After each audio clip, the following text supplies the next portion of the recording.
Friends நம்ம இந்த வீடியோவில் என்ன பார்க்க போறோம்னா சென்னை மயிலாப்பூரில் இருக்க அருள்மிகு கபாலீஸ்வரர் திருக்கோயிலேருந்து இப்போ வேலைவாய்ப்புக்கான அறிவிப்பு வெளியிட்டிருக்காங்க. என்னென்ன கேட்டகரியில் அறிவிப்பு கொடுத்துருக்காங்க, நூலகர், அலுவலக உதவியாளர், ஓட்டுநர், உதவி மின் பொறியாளர் சொல்லி 4 விதமான கேட்டகரியில் வேகன்சி கொடுத்துருக்காங்க. மொத்தம் இதில் எத்தனை காலி பணியிடங்கள் இருக்குது, இதுக்கான கல்வி தகுதி என்ன, இதுக்கு யாரெல்லாம் விண்ணப்பிக்கலாம், இதுக்கான அப்ளிகேஷன் ஃபார்ம் எப்படி ஃபில் பண்ணணும்னு சொல்லி ஃபுல் இன்ஃபர்மேஷனை ஒன் பை ஒன்னாக டீட்டெயிலாக அந்த வீடியோவில் பார்க்கலாம்.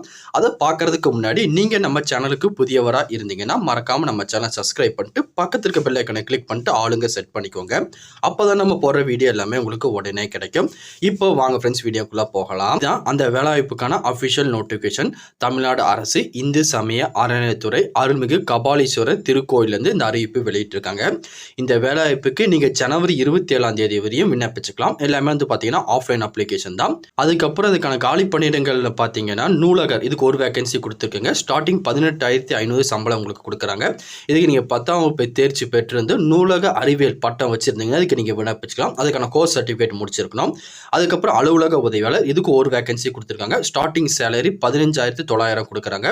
இதுக்கான கல்வி தகுதின்னு எடுத்துக்கிட்டிங்கன்னா 8ஆம் வகுப்பு தேர்ச்சி பெற்றிருந்தால் போதுமானது. அல்லது வந்து பார்த்தீங்கன்னா அதுக்கு இணையாக நீங்கள் என்ன முடிச்சது இதுக்கு நீங்கள் விண்ணப்பிச்சுக்கலாம். அதுக்கப்புறம் ஓட்டுநர் இதுக்கும் ஒரே வேகன்சி தான் கொடுத்துருக்காங்க. ஸ்டார்டிங் சேலரி 18,500 உங்களுக்கு கொடுக்குறாங்க. இதுக்கு நீங்கள் 8ஆம் வகுப்பு தேர்ச்சி பெற்றிருந்தால் போதுமானது. இல்லை வந்து பார்த்தீங்கன்னா அதுக்கு இணையாக நீங்கள் என்ன படிச்சிருந்தாலும் இதுக்கு விண்ணப்பிச்சுக்கலாம். ஒன்றும் பிரச்சனை கிடையாது. ப்ளஸ் வந்து பார்த்தீங்கன்னா லைட் மோட்டார் வெஹிக்கிள் அல்லது ஹெவி மோட்டார் வெஹிக்கிள் இலகுரக அல்லது கனரக வாகனம் ஓட்டும் லைசன்ஸ் உங்ககிட்ட இருக்கணும். ப்ளஸ் வந்து பார்த்தீங்கன்னா ஓராண்டு ஓட்டுனதுக்கான அனுபவம் இருந்தால் மட்டும் தான் நீங்கள் விண்ணப்பிக்க முடியும். அதுக்கப்புறம் உதவி மின் பணியாளர் இதுக்கு ஒரே வேகன்சி கொடுத்துருக்காங்க. ஸ்டார்டிங் சேலரி 16,600 தான் உங்களுக்கு கொடுக்குறாங்க. இதுக்கு வந்து பார்த்தீங்கன்னா ரிலவெண்ட்டான ட்ரேடில் நீங்கள் ஐடிஐ முடிச்சிருந்து மின் உரிமம் வழங்கும் வாரியத்தில் சான்றிதழ் பெற்றிருந்தால் மட்டும் தான் இதுக்கு நீங்கள் விண்ணப்பிக்க முடியும். இந்த குவாலிஃபிகேஷனாக உங்ககிட்ட இருக்குன்னா இந்த ஜாப் கிடைக்க நீங்கள் அழகாக எலிஜிபிள் அதுக்கு நீங்கள் விண்ணப்பிச்சுக்கலாம். இதான் அதுக்கான அப்ளிகேஷன் ஃபார்ம். சைடில் வந்து பார்த்தீங்கன்னா உங்கள் ஃபோட்டோ இந்த இடத்துல ஒட்டிடுங்க. அதுக்கப்புறம் உங்கள் பேர் கொடுத்துருங்க, உங்கள் தந்தையின் பேர் கொடுத்துருங்க. அதுக்கப்புறம் நீங்கள் என்ன போஸ்ட்டுக்கு விண்ணப்பிக்க போகிறீங்களோ அந்த போஸ்ட் பேர் கொடுத்துருங்க. அதுக்கப்புறம் உங்கள் தற்போது முகவரி, நிலையான முகவரி எல்லாமே வந்து பார்த்தீங்கன்னா டீட்டெயிலாக கொடுத்துருங்க. அதுக்கப்புறம் கீழே வந்து பார்த்தீங்கன்னா உங்கள் தொடர்பு கொள்ளுறதுக்காக தொலைபேசி எண் அல்லது வந்து பார்த்தீங்கன்னா கைபேசி எண் கேட்டிருக்காங்க. ஏதாச்சும் ஒன்று கொடுத்துருங்க. அதுக்கப்புறம் உங்கள் தேசிய இனம், அதுக்கப்புறம் உங்கள் சமயம், அதுக்கப்புறம் உங்கள் பிறந்த தேதி, வயது கொடுத்துருங்க.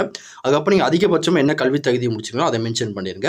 அதுக்கப்புறம் நீங்கள் விண்ணப்பின் பதவிக்கான சிறப்பு தகுதி உங்கள்கிட்ட ஏதாச்சும் இருக்கா, நீங்கள் டிரைவர் போஸ்ட் காமிச்சிங்க லைசன்ஸ் இருக்குது பார்த்தீங்கன்னா அதை மென்ஷன் பண்ணுற மாதிரி இருக்கும். அதுக்கப்புறம் நீங்கள் ஐடிஐ ட்ரேடு முடிச்ச போஸ்ட்டுக்கு அப்ளை பண்ணுறீங்கன்னா அதுக்குள்ளே இதை நீங்கள் ஃபில் பண்ணுற மாதிரி இருக்கும். ஃபில் பண்ணிக்கோங்க. அதுக்கப்புறம் நீங்கள் ஏதாச்சும் ஒரு பணியில் முன் அனுபவம் இருந்துச்சு அதை மென்ஷன் பண்ணிக்கோங்க. அதுக்கப்புறம் உங்கள்கிட்ட நன்னடத்தை சான்று வந்து பெற்றிருக்காங்க. இது உங்கள் ஸ்கூல் காலேஜில் எங்கனாலும் இங்கே வாங்கிக்கலாம். அங்கே வாங்கி இதோட அட்டாச் பண்ணிக்கோங்க. அது யார் உங்களுக்கு கொடுத்துருக்காங்க, எங்கேருந்து இங்கே வாங்கியிருக்கீங்கன்னு சொல்லி மென்ஷன் பண்ணிக்கோங்க. அதுக்கப்புறம் உங்கள் பணி தொடர்பான தகவல் ஏதோ உங்களுக்கு எக்ஸ்ட்ரா வந்து பார்த்தீங்கன்னா இந்த பணிப்போ வேறு எதுவும் உங்கள் ஸ்கில் இருந்துச்சு அதை மென்ஷன் பண்ணிக்கோங்க. மென்ஷன் பண்ணிட்டு கீழே வந்து பார்த்தீங்கன்னா இந்த இடத்துல உங்கள் சிக்னேச்சர் கொடுத்துருங்க. கொடுத்துட்டு வந்து பார்த்தீங்கன்னா என்னென்ன சான்றிதழ் அட்டாச் பண்ணியிருக்கோம் கொடுத்துருக்காங்க. உங்கள் வயது நிரூபிக்கான சான்றிதழ், ஆதார் அட்டை நகல், அதுக்கப்புறம் கல்வி தகுந்த சான்றிதழ் இந்த 3மே வந்து பார்த்தீங்கன்னா ஜெராக்ஸ் அட்டாச் பண்ணிக்கோங்க. அதுக்கப்புறம் இடம், தேதி, நாள் எல்லாமே இதில் கொடுத்துருங்க. இந்த அப்ளிகேஷன் ஃபார்மை ஃபில் பண்ணிட்டு இதுக்குள்ள டாக்குமெண்ட்டோட ஜெராக்ஸ் எல்லாமே அட்டாச் பண்ணிக்கோங்க. எந்த ஒரு ஒரிஜினல் சர்டிஃபிகேட்டும் அட்டாச் பண்ணிடுங்க. எல்லாமே ஜெராக்ஸ் தான் நீங்கள் அட்டாச் பண்ணணும். அட்டாச் பண்ணி நீங்கள் கொடுத்துருக்காங்க பார்த்தீங்களா சென்னை மயிலாப்பூருக்குள்ள அட்ரஸ். இந்த அட்ரஸ்க்கு வந்து பார்த்தீங்கன்னா அப்ளிகேஷன் ஃபார்ம் சென்ட் பண்ணி வைக்கிற மாதிரி இருக்கும். நீங்கள் சென்ட் பண்ணி வைக்கிற லாஸ்ட் டேட் வந்து பார்த்தீங்கன்னா 27/1/2024 இதுக்குள்ளே நீங்கள் அப்ளிகேஷன் அவங்க கிடைக்கிற மாதிரி சென்ட் பண்ணிக்கோங்க. வேறு எதுவும் இதை பற்றி உங்களுக்கு டீட்டெயில் வேணாலும் அந்த அலுவலகத்தை நேரத்தில் நேரடியாக போய் நீங்கள் கேட்டு தெரிஞ்சுக்கலாம் அப்படின்னு சொல்லி கொடுத்துருக்காங்க. வேறு எதுவும் டவுட் இருந்தாலும் அங்கே போய் நேரில் கேட்டு தெரிஞ்சுக்கோங்க. இந்த பதிவு கண்டிப்பாக உங்களுக்கு பயனுள்ளதாக இருக்கும்னு நினைக்கிறேன். தெரியாதவங்க ஃப்ரெண்ட்ஸ்க்கு இந்த வீடியோ ஷேர் பண்ணுங்கள். பிடிச்சிருந்தா லைக் பண்ணுங்கள். அடுத்த ஒரு பயனுள்ள வீடியோ சந்திக்கலாம். Thank you and bye friends.